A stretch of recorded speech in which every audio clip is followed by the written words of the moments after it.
하나님 말씀은 예레미야 30장 1절에서 11절입니다.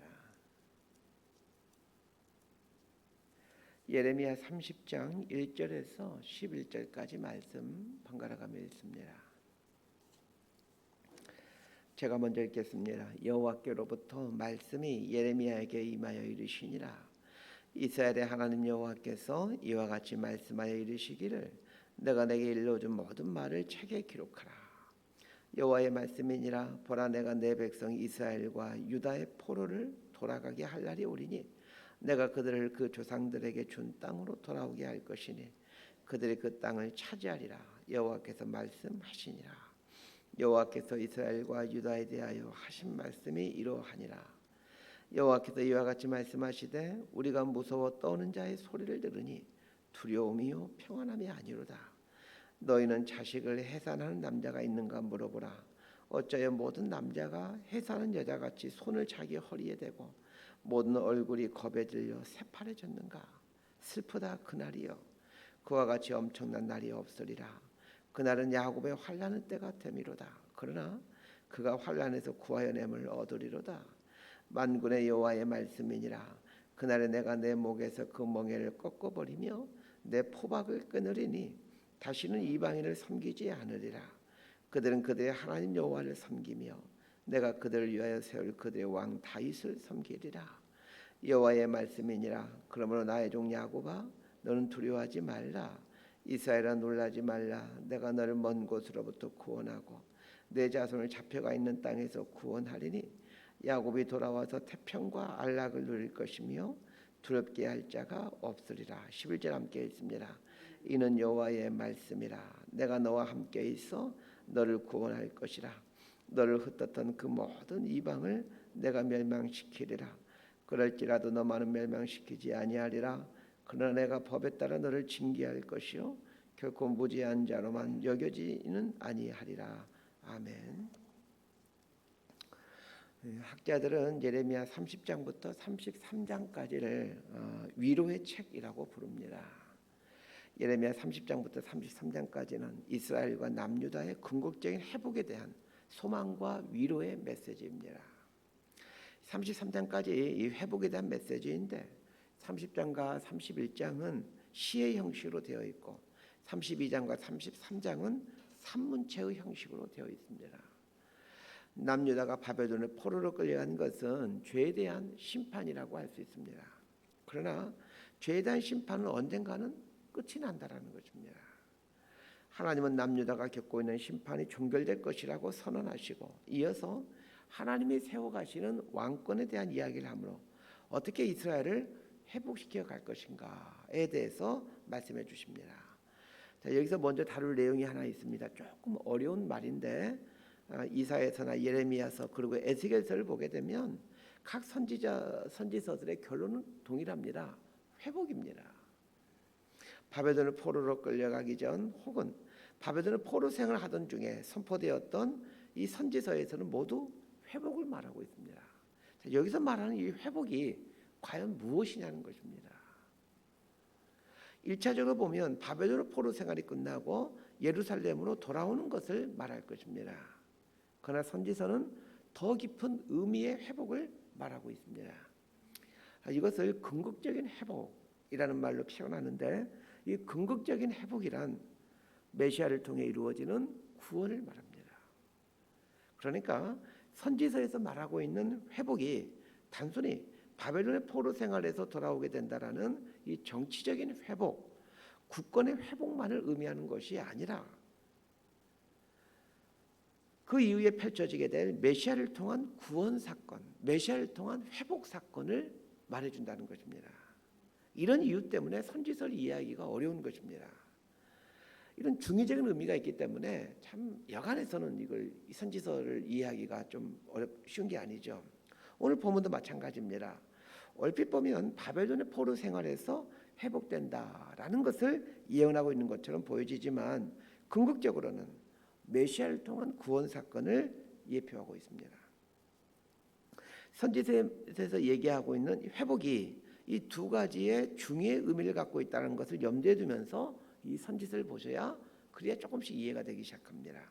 자, 1절에서 3절까지 말씀 함께 보도록 합니다. 시작. 여호와께로부터 말씀이 예레미야에게 임하여 이르시니라. 이스라엘의 하나님 여호와께서 이와 같이 말씀하여 이르시기를 내가 내게 일러준 모든 말을 책에 기록하라. 여호와의 말씀이니라. 보라, 내가 내 백성 이스라엘과 유다의 포를 돌아오게 할 날이 오리니 내가 그들을 잃고 조상들에게 준 땅으로 돌아오게 할 것이니 그들이 그 땅을 차지하리라. 여호와께서 말씀하시니라. 자, 오늘 말씀에 보면 이스라엘과 유다의 포로들이 돌아오게 된다, 이런 말씀을 해주고 있습니다. 사실 이 말은 예레미야 당시에 많은 거짓 선지자들이 외쳤던 말이기도 합니다. 그러나 거짓 선지자들이 외쳤던 포로 생활에서 돌아오게 된다라는 말과 하나님께서 말씀하고 계시는 포로 생활에서 돌아오게 된다라는 말은 상당한 차이가 있습니다.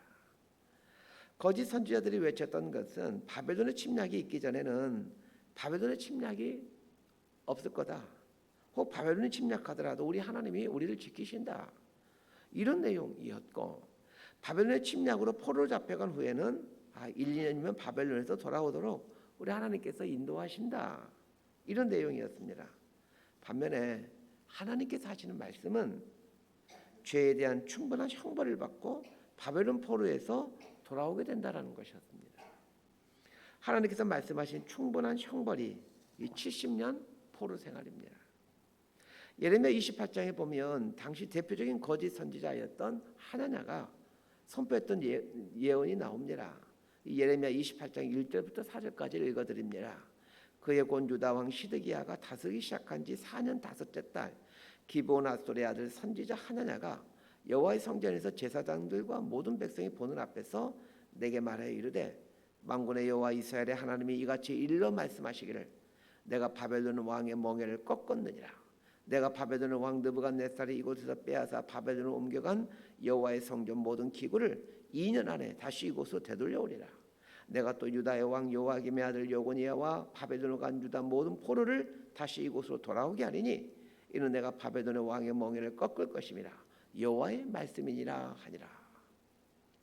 이 하나는 거짓 선지자가 예언하고 있는 것처럼 예레미야 당시 대부분의 선지자들이 이 하나님과 같은 이런 류의 거짓 예언을 하고 있었습니다. 바벨론의 침략이 있기 전에는 하나님이 우리를 지켜주시기에 바벨론을 침략하지 않는다, 우리를 지켜주신다, 이렇게 선언하더니 바벨론에 의해서 여호야긴 왕이 잡혀가고 많은 백성들이 잡혀가게 되자 2년 안에 여호야긴 왕과 모든 백성들이 돌아오게 된다, 이런 내용을 예언합니다. 그러면서 그들은 하나같이 만군의 여호와 하나님은 전능하신 하나님이기에 아무리 강하고 힘센 바벨론의 느부갓네살이라 할지라도 단번에 그를 꺾을 수 있다, 이렇게 선포합니다.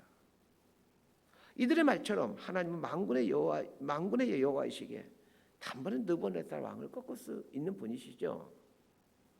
그러나 그들이 놓친 것이 있습니다. 하나님께서 힘이 없으셔서 이스라엘을 바벨론 포로로 잡혀가게 하신 것이 아니라는 것입니다. 이스라엘의 죄에 대해 합당한 형벌을 받도록 하기 위해 바벨론 포로로 잡혀가게 하시는 겁니다. 이게 하나님의 공의의 성품 때문에 그렇습니다. 하나님의 공의의 성품은 죄에 대해서 반드시 심판과 형벌을 받게끔 하는 게 하나님의 성품입니다. 그러기에 하나님은 이스라엘이 지은 죄에 대한 합당한 형벌이 끝났을 때야 바벨론 포로에서 돌아오게 하는 것입니다. 그러나 거짓 선지자들은 하나님은 전능하신 하나님이시고 만군의 여호와시기에 얼마든지 느부갓네살을 꺾고 이스라엘 백성들을 돌려보내신다, 이렇게 선포했던 것입니다.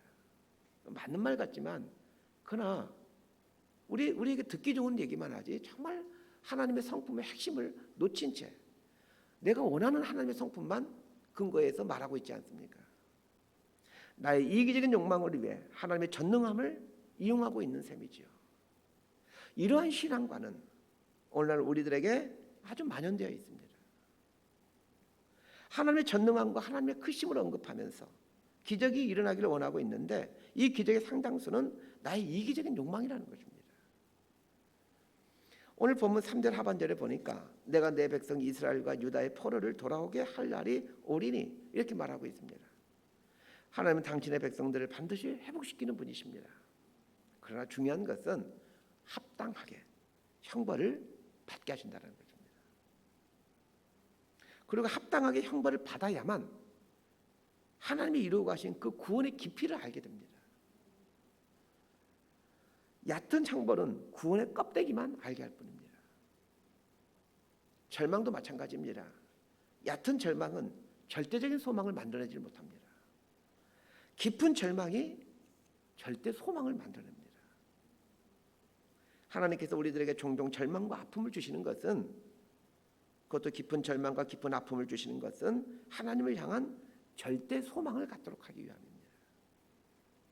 골짜기가 깊어야 높은 산이 나오듯이 인생 골짜기도 깊을 때에 이 하나님을 깊이 신뢰해가는 이 깊이 있는 신앙인, 거목과 같은 신앙이 되는 겁니다. 4절에서 7절까지 말씀 함께 보겠습니다. 시작. 여호와께서 이스라엘과 유다에 대하여 하신 말씀이 이러하니라. 여호와께서 이와 같이 말씀하시되 우리가 무서워 떠는 자의 소리를 들으니 두려움이요 평안함이 아니로다. 너희는 자식을 해산하는 남자가 있는가 물어보라. 어쩌여 모든 남자가 해산하는 여자같이 손을 자기 허리에 대고 모든 얼굴이 겁에 질려 새파래졌는가. 슬프다 그날이여 그와 같이 엄청난 날이 없으리라. 그날은 야곱의 환난의 때가 되미로다. 그러나 그가 환난에서 구하여 냄을 얻으리로다. 자, 이 부분은 뭘 말하고자 하는지 이해하기가 좀 쉽지 않을 겁니다. 그러나 3절에서 이스라엘과 유다의 회복을 말씀하신 다음에 해준 말이라는 것을 감안한다면 4절에서 7절에 나오는 얼굴이 겁에 질려 파랗게 떠는 사건이 무슨 사건인지 가늠해 볼 수 있습니다. 이 4절에서 7절을 보면 분위기가 굉장히 살벌하다는 것을 알게 됩니다.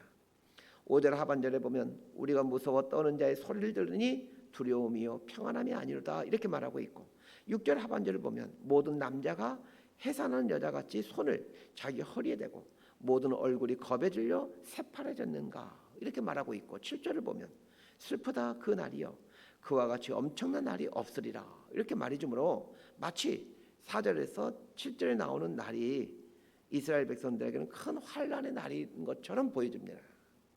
그러나 이때는 환난의 때가 아니라 이게 환난의 때처럼 보여지는데, 이 환난처럼 보이는 사건을 통하여 이스라엘이 회복되게 된다는 것을 말해줍니다. 그렇다면 여기서 말하는 환난의 때는 페르시아와 바벨론의 전쟁을 뜻한다는 것을 알게 됩니다. 기원전 537년에 페르시아가 바벨론을 무너뜨리게 되는데, 이 페르시아와 바벨론이 전쟁하는 모습이 4절에서 7절의 모습입니다. 지금 이스라엘 백성은 바벨론의 포로로 잡혀가서 포로 생활하고 있는데, 그때 바벨론과 페르시아가 전쟁을 하는 것입니다. 이 바벨론 포로 잡혀와 있는 이스라엘 백성들 입장에서 보면 이 바벨론과 페르시아가 전쟁을 하기 때문에 이 마음이 어찌 평안할 수가 있겠습니까? 그래서 4절에서 7절은 바벨론과 페르시아가 전쟁을 할 때 이스라엘 백성들이 겪고 있는 이 심적인 상태를 말해주는 것입니다. 바벨론과 페르시아가 벌이는 전쟁은 너무나도 참혹하여 포로 생활을 하고 있던 이스라엘 백성들의 얼굴이 새파랗게 질릴 수밖에 없었습니다. 그러나 바벨론과 페르시아의 이 전쟁을 통해 이스라엘 백성들은 예루살렘으로 돌아올 수 있게 되었고 성전을 지을 수 있게 됩니다. 페르시아가 바벨론을 이기게 되자 페르시아의 고레스가 이스라엘 백성들에게 칙령을 내리죠. 일명 고레스 칙령입니다. 이스라엘 백성 중 누구든지 원하는 사람은 예루살렘으로 돌아가 성전을 지으라라는 칙령을 내리죠. 그러면서 옛날 바벨론이 예루살렘에서 빼앗던 성전 기명들을 다 돌려줍니다. 이걸 가지고 가서 성전 지어라 이렇게 말씀합니다. 이렇게 해서 이스라엘 백성들이 예루살렘으로 돌아와 성전을 짓게 되는 것이죠. 자, 이런 역사적인 사건을 기반으로 해서 오늘 본문을 이제 보게 되면 이게 무슨 말인지 이해가 됩니다. 8절에서 11절까지 말씀 함께 봅니다. 시작.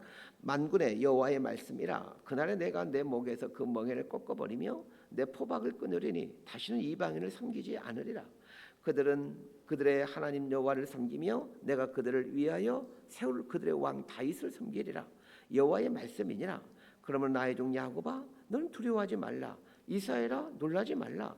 내가 너를 먼 곳으로부터 구원하고 내 자손을 잡혀가 있는 땅에서 구원하리니 야곱이 돌아와서 태평과 안락을 누릴 것이며 두렵게 할 자가 없으리라. 이는 여호와의 말씀이라. 내가 너와 함께 있어 너를 구원할 것이라. 너를 흩었던 그 모든 이방을 내가 멸망시키리라. 그럴지라도 너만은 멸망시키지 아니하리라. 그러나 내가 법에 따라 너를 징계할 것이요 결코 무지한 자로만 여겨지는 아니하리라. 8절에 나오는 그날에 내가 네 목에서 그 멍에를 꺾어버리며 이렇게 말하고 있는데, 그 날에는 어떤 날입니까? 페르시아가 바벨론을 이김으로 이스라엘 백성들이 바벨론에서 해방되는 날을 말합니다. 페르시아가 바벨론을 이기자 페르시아의 고레스는 이스라엘 백성들에게 예루살렘으로 돌아가 성전을 지으라고 말하면서 바벨론의 느부갓네살 왕이 빼앗았던 성전 기명들 다 돌려줍니다. 이렇게 해서 이스라엘은 페르시아의 고레스 원년인 537년도에 예루살렘으로 돌아와 성전을 지을 수 있게 되는 거죠. 9절에 나오는 그들은 그들의 하나님 여호와를 섬기며, 이 말은 성전을 재건함으로 예배를 회복해 간다라는 내용을 말합니다. 그런데 9절 하반절을 보면 내가 그들을 위하여 세울 그들의 왕 다윗을 섬기리라 또 이렇게 말하고 있습니다. 갑자기 뜬금없이 다윗이 등장합니다. 그리고 다윗을 섬길 것이다 이렇게 말을 하죠. 자, 여기에 나오는 다윗이란 다윗의 후손으로 오신 메시아를 가리킵니다. 서두에서 말씀드린 것처럼 선지서에 나오는 이 회복은 1차적으로는 바벨론 포로 생활에서의 회복을 말하지만 궁극적으로는 메시아를 통한 완전한 구원 사건을 뜻합니다. 하나님은 바벨론 포로 중에 있는 이스라엘 백성들에게 바벨론의 포로에서 돌아오는 회복을 말씀하시면서 더 나아가 예수 그리스도를 통해 이루어질 구원, 하나님을 주인으로 삼고 살아가는 이 구원의 사건을 말해줍니다. 이 말씀 그대로 하나님은 때가 되자 당신의 아들 다윗의 후손인 예수 그리스도를 이 땅에 보내어 인류를 구원해 갈 궁극적인 회복을 이루어 가십니다. 그러고 보면 오늘 본문은 이스라엘의 회복을 말하는 것 같지만 실제로는 예수 그리스도를 통한 전 인류의 구원 사건을 얘기하고 있습니다. 그러면서 하나님은 바벨론 포로 중에 있는 이스라엘 백성들을 향하여 장차 있게 될 여러 가지 그 환난들 앞에서 두려워하지 말고 놀라지 말라고 말씀하십니다.